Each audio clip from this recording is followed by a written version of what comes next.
Democratic congressman rips into Donald Trump over his complete meltdown. Back when Donald Trump first took office and began posting dangerously unstable missives on Twitter, Palmer Report began referring to them as meltdowns. We took some heat for this, as some in the media thought it was hyperbole or sensationalism on our part. But it turns out we were merely ahead of our time, because now prominent members of Congress are using the same terminology to describe Trump's latest, meltdowns. This morning Donald Trump posted this profoundly weird and largely inexplicable tweet: "Republicans on the Homeland Security Committee are wasting their time. Democrats, despite all of the evidence, proof, and caravans coming, are not going to give money to build the desperately needed wall. I've got you covered. Wall is already being built, I don't expect much help."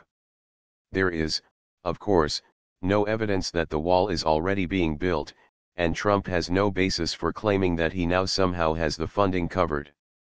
Nor is it clear why Trump shut the government down for 5 weeks, and is threatening to do so again, if he already has his wall funding covered. In any case, Congressman Hakeem Jeffries, the chairman of the House Democratic Caucus, ripped into Donald Trump in what we might call Palmer Report fashion. "This guy is having a complete meltdown. Please, stay out of the border security negotiations. Let the adults handle grown folks' business. And don't expect a dime for a medieval border wall.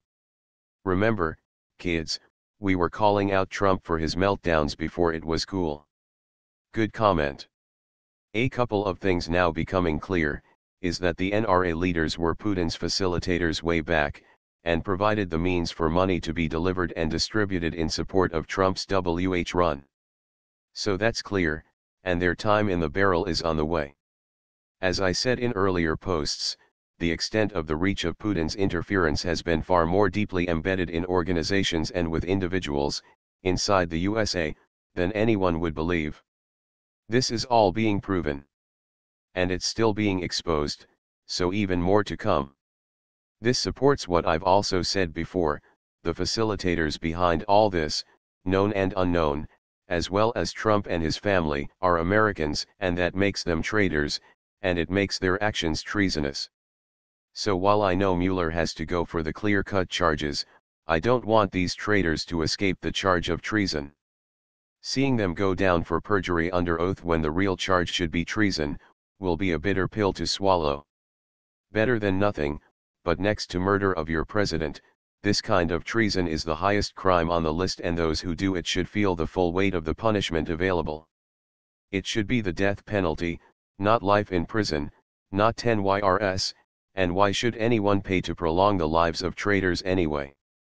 And by the way, you can't rehabilitate or ever trust those people in your country again, they are too far gone.